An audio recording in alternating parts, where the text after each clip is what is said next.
Aujourd'hui, on va se retrouver dans une vidéo. Je vais vous montrer comment devenir plus explosif lorsque vous faites des takedowns. Donc les gars, premier exercice, on va se retrouver donc sur le sled. On va travailler donc la puissance dans les membres inférieurs et également la poussée. Donc ce qui est hyper important lorsque tu veux exécuter un takedown, que ce soit single leg, double leg, tête bélier, etc., c'est vraiment de rentrer et de mettre une grosse impulsion dès le début. Donc ici, vous avez deux travail différent là-dessus. Donc vous avez un travail de résistance où vous allez faire des longues allées. Donc ça dépend le nombre d'allées en fonction de ce que vous avez besoin. Moi j'ai 8 mètres de longueur, donc en fonction vous adaptez. Alors vous avez un travail d'impulsion ou alors vous allez être explosif au moment de la poussée. Vous avancez peut-être 1 mètre, vous arrêtez et vous recommencez, etc. Donc ça dépend un petit peu de ce que vous devez travailler dans votre puissance lorsque vous avez un takedown. Est-ce que c'est plutôt d'envoyer et de continuer sur plusieurs mètres ou c'est vraiment l'explosivité au niveau du takedown? Donc on va dire que ça va être un travail un peu plus spécifique, même si je ne suis pas hyper fan de travail spécifique, là-dedans ça s'y prête bien. Donc lorsque vous travaillez avec le sled, on va hop démarrer. Donc il faut savoir que si vous prenez trop haut, le sled il va partir un peu vers l'avant. Donc n'hésitez pas à déjà partir un peu plus bas. Donc ici, je vais vous montrer par exemple la première façon de faire. Donc ici, ça va être de mettre des petites impulsions. Donc par exemple, faire un changement de garde, envoyer, etc. Donc ça va faire 1, 2, et vous envoyez comme ça sur plusieurs fois. Vous pouvez faire 8 à 10 répétitions ou travailler l'endurance de puissance, faire ça sous forme de cardio. Donc ça dépend un petit peu comment vous voulez travailler. Mais si vous voulez des takedowns explosifs, comme je vous ai dit dans la vidéo, vous mieux faire ça sur 8 répétitions. Quand vous commencez à perdre en explosivité, vous arrêtez, c'est que vous travaillez à ce moment-là sur de l'endurance de puissance, c'est plus la même chose. Du coup, vous pouvez travailler donc, de façon un peu plus longue et d'avoir une poussée explosive en faisant un sprint, pareil. Quand vous commencez à perdre en vitesse, vous arrêtez, si vous ne travaillez pas sur la même qualité athlétique. Ok, donc ici, on envoie. Hop. Et on met la vitesse la plus rapide possible, toujours sur la charge. Mettez pas trop lourd pour pouvoir travailler votre explosivité, la force fois la vitesse pour avoir la puissance. Donc n'hésitez pas à ne pas charger trop. Mettez un poids qui vous permet de travailler, que ce soit pas trop léger, pas que vous n'ayez pas de résistance. Donc c'est un bon entre-deux. Ok les gars, donc ici, on va faire le deuxième exercice. Donc ça va être un superset. Un superset, c'est quoi? C'est un enchaînement de 2 exercices et ensuite vous avez le temps de repos qui commence. Donc on va commencer par du Zercher Good Morning Split Stance. C'est un long mot, mais ça veut dire au final que le Zercher, c'est quoi? C'est la position de la barre. C'est au niveau du creux du coude. Ensuite, le Split Stance, c'est quoi? C'est la position des jambes. Donc ça veut juste dire d'écarter les positions, comme se mettre en garde dans les sports de combat. Donc le Zercher Good Morning Split Stance, c'est quoi? C'est tu mets ta barre ici, tu contrôles la descente, hop, explosif à la montée. Ici, tu contrôles la descente, explosif à la montée. Tu ne mets pas un vrai tempo norme spécifique. Hein. Après, tu peux mettre 3 secondes, hein, mais sinon, tu peux faire 1, 2, 3 secondes. Ça dépend ce que tu as besoin et ce que tu as envie de faire. Mais voilà, juste contrôle la descente, explosif à la montée. Ça, c'est le plus intéressant. Tu fais par exemple 6 répétitions d'un côté, 6 répétitions de l'autre. Après, ça, c'est fini.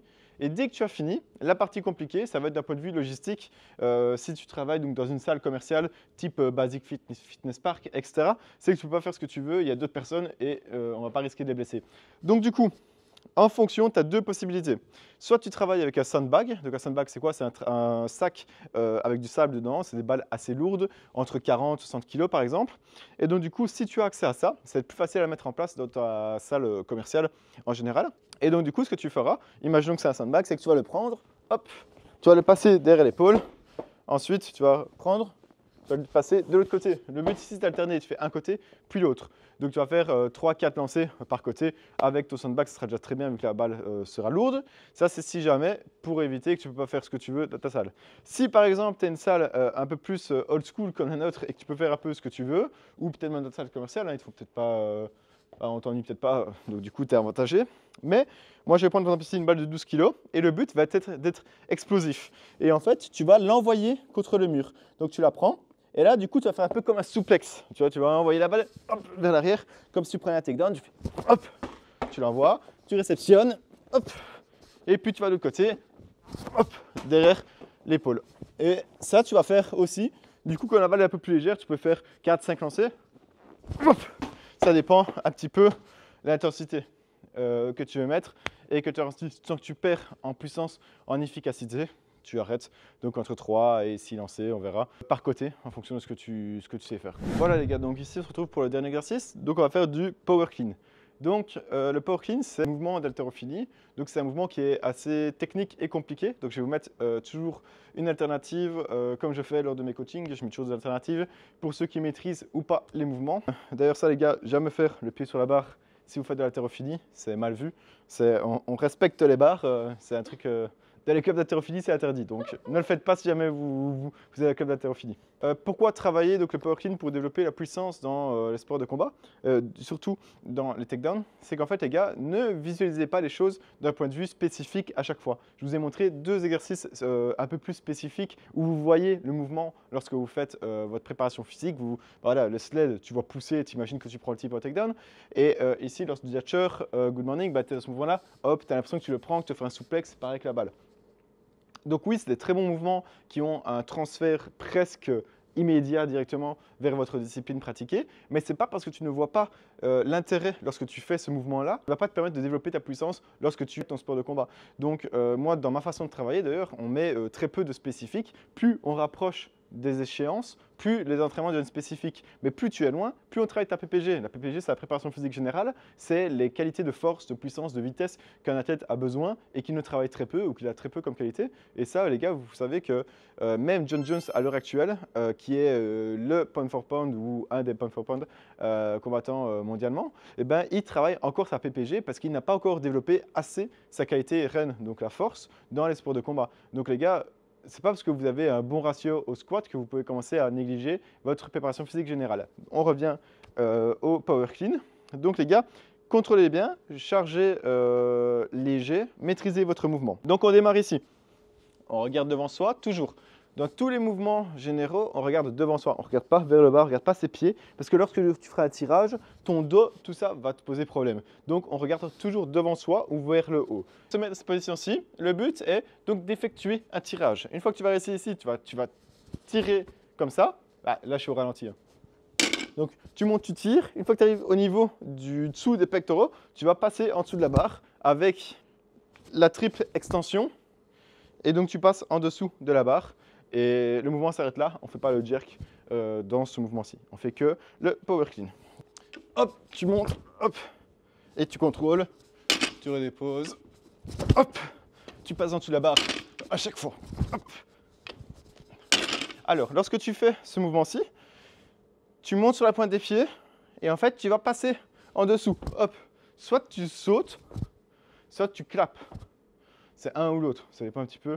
La technique, etc. Mais c'est important de monter et de hop, mettre de l'attention quand tu réceptionnes. Alors du coup ici, je vais vous montrer l'alternative. Donc c'est du power snatch. Snatch les gars, c'est pas un mouvement à faire de la préparation physique de sport de combat parce que vous allez avoir la barre en dessous des épaules. Si vous n'avez pas la mobilité requise, vous vous pétez. Et comme en général dans le sport de combat, on a un manque de mobilité au niveau des épaules, ça ne coïncide pas. Donc aux haltères, par contre, ça pose pas trop de problème si tu as quand même un minimum de force et de stabilité dans l'épaule. Je vais montrer ici le mouvement. C'est pareil, 8 répétitions plus ou moins, comme au power clean. Tu vas tirer et ici, le truc le plus important, c'est que quand tu tires, tu ne dois pas venir ici et presse en fait avec ton épaule. Donc le but c'est de pas faire hop, hop. Ça c'est pas du power snatch. Donc le power snatch, c'est le but, donc t'envoies et là ça déroule en fait. Donc le bras il fait ça. Je n'arrête pas ici, je presse pas. Donc ça c'est le plus important lorsque tu fais ce type de mouvement. Donc tu regardes bien devant toi, pareil même principe, hop, et tu envoies. Toujours la triple extension les gars. Hop, hop, hop. Bien sûr tu fais les deux bras. Hop, hop. Voilà les gars, je vous ai expliqué comment devenir explosif lorsque vous faites des mouvements type takedown. Donc tu seras peut-être le prochain Khabib, on ne sait pas, donc n'hésite pas à mettre ça en place dans ta préparation physique. Donc toujours les gars, progressivité, faites les choses avec cohérence et mettez bien les choses en place. Et sinon, on se dit à la prochaine vidéo. Allez, ciao l'équipe. Donc si tu aimes bien ma méthodologie, tu peux rejoindre mon programme donc Ready to Fight. C'est un programme donc spécialisé pour les combattants, que tu sois débutant ou avancé. Tu n'es pas obligé de faire un combat ou de vouloir faire un combat pour le rejoindre. Hein. C'est juste avoir une préparation physique adaptée qui te permettra donc sur le terrain, sur le tatami, d'être plus performant et dans la cage. Donc du coup, c'est 2 entraînements de préparation physique générale, un entraînement de cardio spécifiques pour les sports de combat, ainsi qu'un programme de prévention de blessures, un programme de mobilité et template nutritionnel. Donc n'hésite pas, si tu as besoin de plus d'informations, il y a le lien dans la bio, ce sera sûrement le premier lien, ou alors tu peux me contacter sur Instagram, donc à KennyACP, et aussi à la prochaine.